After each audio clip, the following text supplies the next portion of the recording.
Bismillahirrahmanirrahim. Assalamu alaykum. Hürmetli görürmenler. İstiklal gündəlik xəbərlərimizi görüşünlərini qarşı alımız. Mən Abdullah Yalğun. Programımızda vətənimiz Şərq Türkistan və dünya gün tərtibindəki ən mühim xəbərlərini huzuruna sunumuz. Qınamızda qıtanlar ekranımızda olsun. 8-ci növbətlik Hurra Lonqısını tanış futbol müsabiqəsi axırlaşdı. Türkiye'deki futbol söyər Şərq Türkistanlıq yaşlarının qatnışışı bilan 14 avgust İstanbul'un Safaköy rayonunda başlanğan 8-ci növbətlik Hurra Lonqısını tanışış futbol müsabiqəsi qələbəlik ayaqlaşdı. Cəmi 10 komanda qatnaşqan 2 həftədən köprək davamlaşqan müsabiqədə Eli Məşrəb, Oqu Uyğur, Əynək, Sayram qatarlıq 4 komanda qrupidan çıxıb yerim həll qılğuç müsabiqə basqıçıga kirdi. 30 avgust ötküzülgən müsabiqədə Sayram komandası Eli Məşrəb komandasını yengib, Əynək komandası Oqu Uyğur komandasını yengib həll qılğuç müsabiqəyə tanlandı. 2 sentabr müsabiqənin axırkı günü bo'lib, Eli Məşrəb komandası bilan Oqu Uyğur komandası 3-cülükni talaşdı. Gerçi Eli Məşrəb komandası qrupu müsabiqəsində Oqu Uyğur komandasını yengib alğan bolsa-mı, bu qitimliq keskin tutuşuşda farqlıq nəticədə çıxıb, Oqu Uyğur komandası 5-4 nəticə bilan Eli Məşrəb komandasını yengib 3-cülükə erişdi. Həll qılğuç müsabiqədə Sayram komandası dəstəbdə bir top kirgizib, müsabiqənin axırına qədər bu vəziyyətni saqlagan bolsa-mı, axırkı paytlarda Əynək komandası bir top kirgizib nəticəni tənglashtirdi. Birdə bir nəticə bilan pushtak chelingandan keyin ikki taraf nuqta top bosqichiga kirdi. Axırida Sayram komandası nuqta top orqali g'alaba qilib, 8-ci növbətlik Hurra Lonqısını tanışış futbol müsabiqəsinin çempionu bo'ldi. Əynək komandası 2-cilikə erişdi. Bu qitimliq Hurra Lonqısını tanışış futbol müsabiqəsini Uyğur İlim Mərifət Vaqfi maddi cəhətdən qo'llagan bo'lib, çempion komandaga 25 ming lira, ikincilikka erishgan komandaga 20 ming lira, üçüncülükka erishgan komandaga 15 ming lira mukofot berildi. Amerika TSMC'nin Xitoydagi alohida huquqini bekor qildi. Amerika hukumatı Tayvan yerim o'tkazgich ishlab chiqarish shirkati TSMC'ning Xitoydagi o'zak uskunalarini ruxsatsiz yetkazish huquqini bekor qilishni qaror qildi. Bloomberg to'rining bu vaqtdagi xabarida bildirilishicha, TSMC'ning bu masala to'g'risidagi bayonotida Amerika hukumatidan TSMC'ning Nanjingdagi zavodi uchun tasdiqlangan terminal ishlatuvchi programmasidagi huquqlarining 31 dekabrdan boshlab bekor qilinganligi to'g'risida uqtirish topshirib olganligi ko'rsatilgan. Bayonotda shirkatning ahvolini baholab, Amerika hukumati bilan aloqalashishni o'z ichiga olgan muvofiq tadbirlarni qo'llanganligi qayd qilingan bo'lib, TSMC'ning Nanjingdagi zavodining xizmatlarini ta'sirga uchratmaslikda ching turadiganligi ta'kidlangan.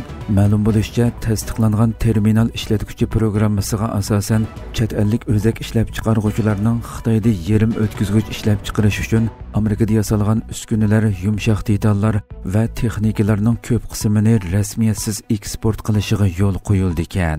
Amerika Savdo ministrligi o'tgan hafta eksport kontrolida yuchuq shakllantiradigan bu nuqsonni yo'qotganligini e'lon qilgan edi. Aloqador bayonotda shirkatlarning rasmiyat kechirim muddati oxirlashishiga yana 120 kun borligi, bu muddat ichida eksport ruxsati chiqarish uchun iltimos qilishi kerakligi bildirilgan edi. Trump Xitoyning harbiy paradi to'g'risida ogohlantirdi.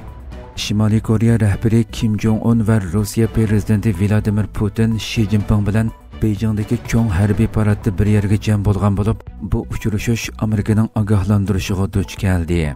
Amerika prezidenti Donald Trump Shanxay hamkorlik tashkiloti boshliqlari yig'ini haqidagi savolga javob berib, 3 rahbarni Amerikaga qarshi suiqasd plani tuzish bilan aybladi. Shundaqdimi u yana men hech qanday andisha qilmayman dedi. Trump so'zida yana Xitoyning g'alaba qilishi va shon sharafini qo'g'dishi yo'lida nurg'un amerikaliklar hayotidan ayrildi. Ularning boturligi va fidokorligi o'z loyiqida hurmatlandi va xotirlandi deganlarni ilova qildi. Xitoyning cho'ng harbiy paradiga Xitoyning 2-dunyo urushi mezgilida Yaponiyaga qarshi urushdagi g'alabasini xotirlash uchun o'tkazilgan bo'lib, harbiy paradda paraxodga qarshi boshqariladigan bombalar, uch-quvlar boshqariladigan bomba qalqon sistemasi va yangi lazerli qurol deb qaralgan qurol-yarog'lar diqqat qo'zg'agan. Xitoyning boshchiligidagi Shanxay hamkorlik tashkilotining boshliqlar kengashi 25-navbatlik yig'ini 31 avgust 1 sentabr kunlari Xitoyning Tianjin shahrida o'tkazilgan edi. Yig'inga Rossiya prezidenti Putin, Hindiston bosh ministri Modi qatorliqlarning bevosita qatnashishi diqqat qo'zg'agan edi. Ammo yig'indan keyingi harbiy paradga Hindiston bosh ministri Modi qatnashmagan bo'lib, Hindiston taraf buning Yaponiyani ranjitib qo'ymaslik uchun ekanligini aytgan. Belgiya Isroiliyaga qarshi jazo tadbirlarini e'lon qildi. Belgiya hukumati Falastinni e'tirof qilish masalasidagi maydonini ta'kidlash bilan birga Isroiliyaga qarshi jazo tadbirlarini e'lon qildi. Turkiya ovozi radiosining xabarida bildirilishicha, Belgiya G'azzada yuz berayotgan irqiy qirg'inchilik sababidan Isroiliyaga qarshi keng doiralik tadbirlarni e'lon qilgan.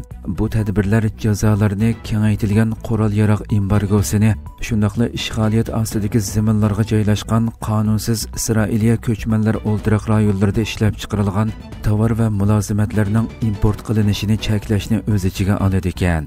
Aloqador doirlar qonunsiz ko'chmanlar o'ldiroq rayonlarida yashaydigan Isroiliya fuqarolariga qarata konsulxona mulozimatini cheklaydi ekan, hamda bu kishilarga D-tipliq uzun muddatli viza berilmasligining yo'llari ustida izdindi ekan. Isroiliyaning asabiy o'ng qanot ministrlari Itamar Ben-Gvir va Bezalel Smotrich hamda Hamasning siyosiy va harbiy rahbarlari Belgiyada qarshi elinmaydigan shaxs deb e'lon qilindi ekan.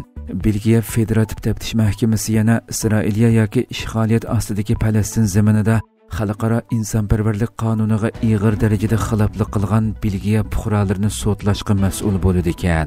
Xon jamoati farmoni bilan qonunsiz Isroiliya ko'chmanlar o'ldiroq rayonlarida ishlab chiqarilgan tovarlarning import qilinishi cheklandi ekan. Bu qadam ilgari Irlandiya va Sloveniya tarafidan yo'lga qo'yilgan tadbirlar bilan o'xshib ketadi ekan. Belgiya yana Falastin masalasini ikki davlatlik hal qilish chorasini qo'llaydiganligini ta'kidlash bilan birga Fransiya va Saudiya Arabistonda qatnashgan Nyu-York xitobnomasiga qatnashadiganligini jakarlagan. Bu qadam Falastin davlatini e'tirof qilish yo'lidagi bir signal deb qaralmoqda. Hurmatli ko'ruvchilarimiz, shuna qilib bugungi xabarlarimiz mush yerda oxirlashdi. Atigi programmamizni ko'rishguncha omon bo'linglar. Assalomu alaykum va rahmatulloh.